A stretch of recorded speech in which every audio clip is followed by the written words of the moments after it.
Hello दोस्तों, स्वागत है आपका मेरे YouTube channel the study point में। दोस्तों आज मैं डिस्कस करने वाला हूं अपरिमेय संख्या पर।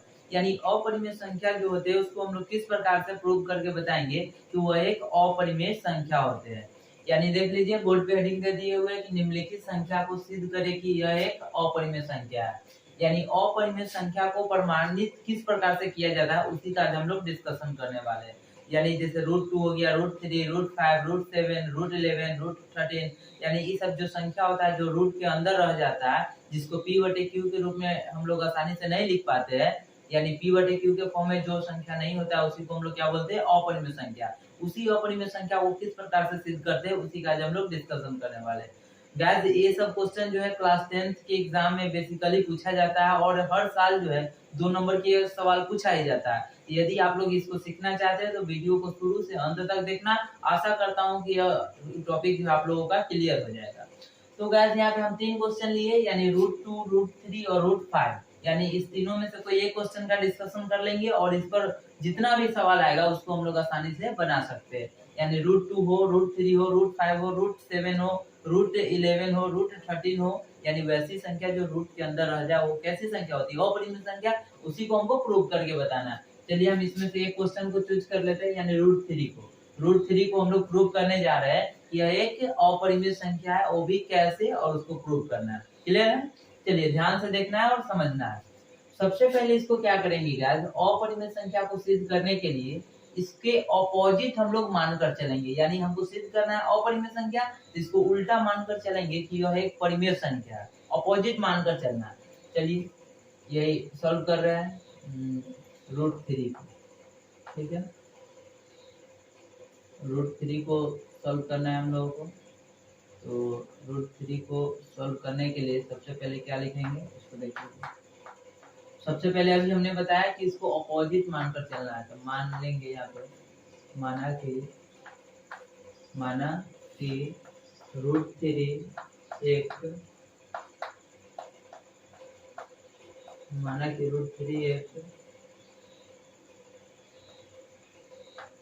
परिमेय संख्या है।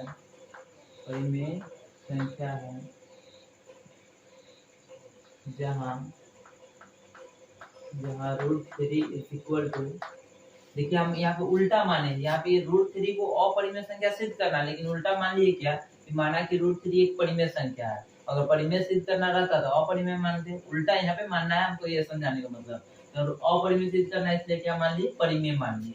परिमेय संख्या क्यों माने हैं, क्योंकि अगर हम मान लेते हैं कि उल्टा मानकर चल रहे हैं परिमेय, अगर इसी के अकॉर्डिंग आगे बढ़ेंगे, अगर मेरा स्टेटमेंट आगे जाकर गलत हो जाएगा तो स्टेटमेंट गलत हो जाएगा, तो इसका मतलब होगा कि हम माने वो भी क्या हो जाएगा, गलत हो जाएगा, और इससे प्रमाणित हो जाएगा कि वो एक ऐसी संख्या अपरिमेय संख्या है। इसीलिए हम लोग इसको उल्टा मानकर चलते हैं, यानी विपरीत मानकर चलते हैं। बहुत बच्चा जो होता है लिखते तो चला जाता है, बहुत टीचर बता भी देते हैं कि हाँ उल्टा मान लीजिए, लेकिन वो कॉन्सेप्ट को नहीं समझ पाता है कि उल्टा क्यों मानते हैं और किस प्रकार से वो प्रूव होता है। तो उल्टा मानकर इसलिए चलते हैं और इसके स्टेटमेंट पर हम लोग कार्य करते हैं, और आगे चलकर मेरा स्टेटमेंट क्या माना जाता है, रॉन्ग माना जाता है। इसलिए हम कह देते हैं कि ये हमारी कथन क्या है, गलत है, और सिद्ध होता है कि ये जो √3 हो गया, √5 हो गया, ये क्या कैसी संख्या, अपरिमेय संख्या। तो उसी को आज हम लोग फुल डिस्कशन करेंगे। देख लीजिए, जब परिमेय संख्या मान लिए तो किसके इक्वल होगा, p/q के। और p और q कैसा गुणनखंड होगा, p और q एक सअभाज्य पूर्णांक होगा। p और q लिख लीजिएगा, p तथा q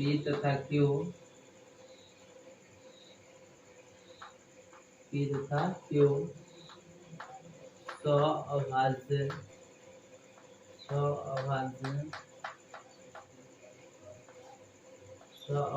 पूर्णांक। सअभाज्य पूर्णांक क्या होता है, वैसा दो पूर्णांक जिसका मौसा 1 हो उसी को हम लोग क्या बोलते हैं, सअभाज्य पूर्णांक। यानी p और q का जो अभाज्य गुणनखंड आएगा क्या आना चाहिए, 1 आना चाहिए। तो इसीलिए हम लोग इसको क्या लिखे, सअभाज्य पूर्णांक मानिए। क्लियर है? लिखेगा। अब देख लीजिए, अब हम लोग इसमें एक्स्ट्रा काम करेंगे। √3 जो है परिमेय संख्या, इसलिए किसके बराबर होगा, p/q से। अब देख लीजिए, रूट को हम लोग हटाने का प्रयास कर रहे हैं ताकि इसको हम लोग आगे सॉल्व कर सके। तो रूट को हटाइएगा, तो रूट को हटाने के लिए क्या करना पड़ता है, वर्ग करना पड़ता है, यानी स्क्वायर करना पड़ता है। तो लिख लीजिए यहाँ पे दोनों तरफ वर्ग करने का। चलिए दोनों तरफ वर्ग कीजिएगा तो क्या हो जाएगा, √3 का स्क्वायर और p बटे q का स्क्वायर। क्लियर है? तो √3 का स्क्वायर 3 आ जाएगा और p का स्क्वायर p स्क्वायर आ जाएगा और q का स्क्वायर q स्क्वायर आ जाएगा। क्लियर है? अब इसके नीचे देख लीजिए, इसके नीचे 1 छुपा हुआ है, तो बाय क्रॉस मल्टीप्लिकेशन कीजिएगा।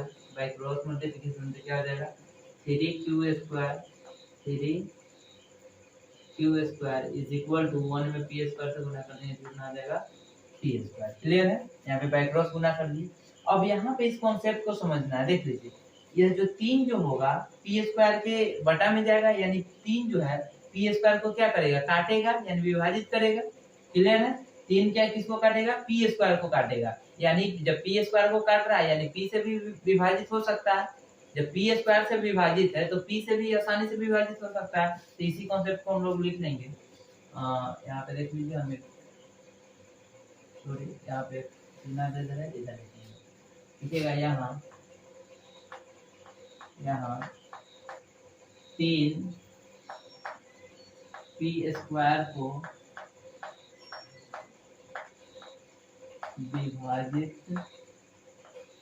विभाजित करता है। 3 किसको विभाजित करता है, p स्क्वायर को। इसलिए 3 जब p स्क्वायर को काट रहा है तो p को भी काटेगा। क्लियर है कि p को काटेगा। हम बोलेंगे 2 जो है 4 स्क्वायर को विभाजित करता है, तो क्लियर है कि 2 4 को ही विभाजित करेगा। इसलिए हम यहाँ पे लिख सकते हैं, इसलिए 3 p को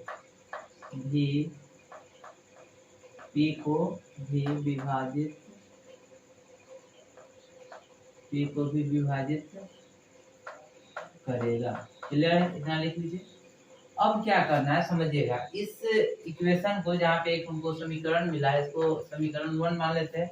और यहाँ पे क्या करेंगे कि जो हमको यहाँ पे p का मान, यानी p को कौन विभाजित कर रहा है, 3, इसी p को जो है दूसरे चर के रूप में मान लेना है। यानी p को जो है p और q लेकर चल रहा है, तो उसके बाद a के रूप में मान लीजिए, b के रूप में मान लीजिए, x के रूप में मान लीजिए, y के रूप में मान लीजिए। यानी p और q को छोड़कर दूसरे चर के रूप में इसको मान लेना है। चलिए लिखिएगा, अब मान लेंगे क्या मान लेंगे कि p बराबर दूसरा चर को ही मान लेते हैं, यानी 3a मान लेते हैं। 3a मान सकते हैं ना। देखिए, और 3 इसलिए लिखे क्योंकि यहाँ पे 3 के फॉर्म में, और यहाँ 5 रहता तो 5 के फॉर्म में 5a लिखते, अगर 7 रहता तो 7a लिखते, 11 रहता तो 11a लिखते, 13 रहता तो 13a लिखते। और यहाँ पे जो है a इसलिए मान रहे क्योंकि p और q जो है ऑलरेडी माना जा चुका है, और p और q के अलावा जो भी ABCD के लेटर होते हैं वो हम लोग मान सकते हैं। तो p बराबर क्या लिख लिए, 3। अब p के मान हम लोग अपना से मान लिए 3a है, तो जहाँ p दिख रहा है वहाँ पे 3a पुट करना होगा। चलिए अब उसी समीकरण से चलते हैं। लिख लीजिएगा समीकरण 1 से।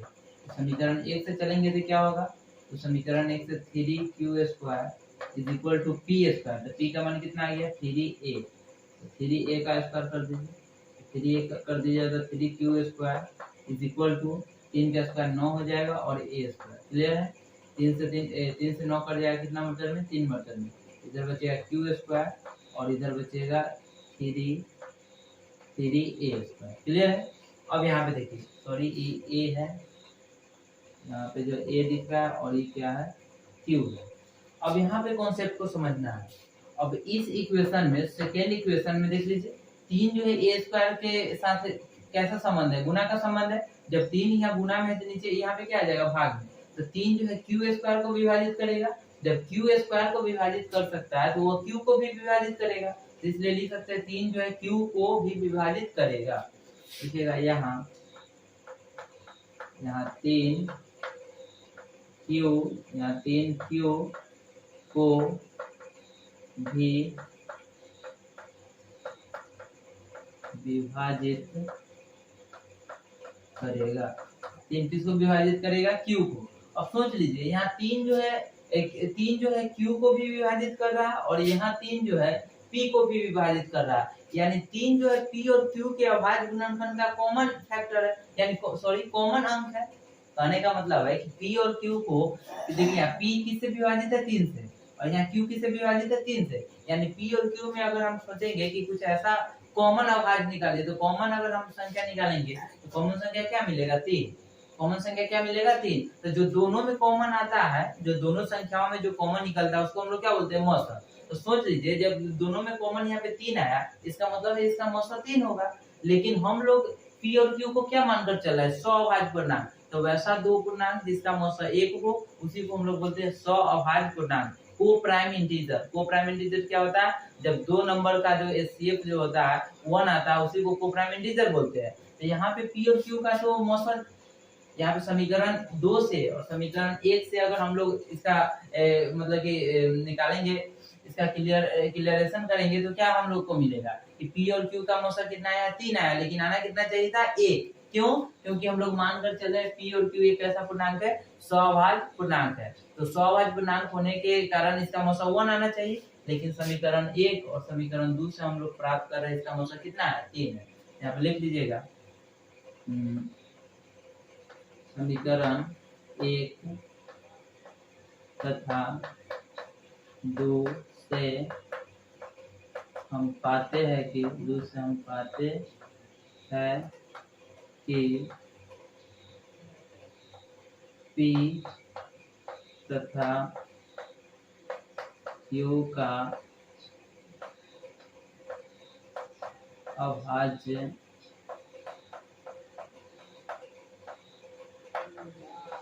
गुणनखंडन, पी और क्यू का अभाज्य गुणनखंडन 3 है, जो दिए गए के विपरीत है,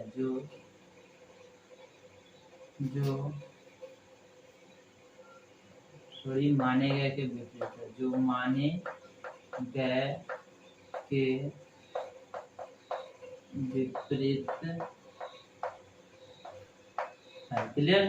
जो हम लोग मान कर चल रहे हैं उसका क्या है? विपरीत है, यानी उल्टा है। इसलिए उल्टा है क्योंकि पी और क्यू को हम लोग 100 अभाज्य पूर्णांक मानकर चले, और 100 अभाज्य पूर्णांक क्या होता है? वैसा दो पूर्णांक जिसका मौसा 1 हो, उसी को हम लोग क्या बोलते हैं? 100 अभाज्य पूर्णांक। लेकिन इसका मौसा 1 ना आकर के क्या आ रहा है? 3 आ रहा है, इसलिए हमारी मान्यता क्या होगा? गलत होगा। नीचे लिख देंगे इसलिए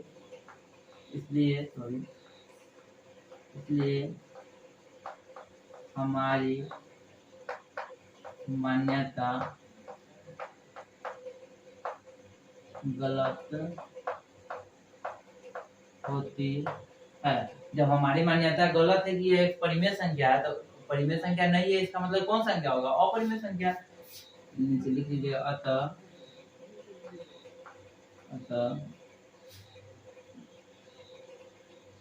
सिद्ध होता है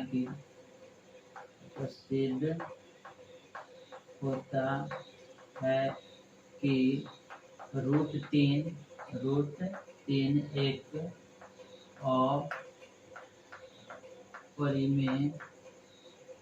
अपरिमेय संख्या है। अपरिमेय संख्या क्लियर है? तो अपरिमेय संख्या किस प्रकार से हम लोग यहाँ पे बोल रहे हैं? क्योंकि हम लोग उल्टा मानकर चले थे परिमेय संख्या, और परिमेय संख्या को जब आगे बढ़े सिद्ध करने का प्रयास किए, तो परिमेय संख्या में जहाँ पे P बटे Q का अभाज्य गुणनखंडन 1 आना चाहिए, लेकिन 1 ना आकर यहाँ पे क्या आया? 3 आया। क्या आया? 3 आया, जो हमारी मान्यता है क्या है? वो विपरीत है, यानी विरोध कर रहा है वो। इसलिए हम लोग कह सकते हैं कि √3 क्या है? अपरिमेय संख्या है, यानी हमारी मान्यता है कि वो गलत है। तो देख लीजिए यहाँ पे हम लोग क्या लिखे, इसका क्लियरेशन क्या किए। लिख दिए कि 3 जो है क्यू स्क्वायर को विभाजित करेगा, यहाँ पे लिखे 3 पी को विभाजित करेगा।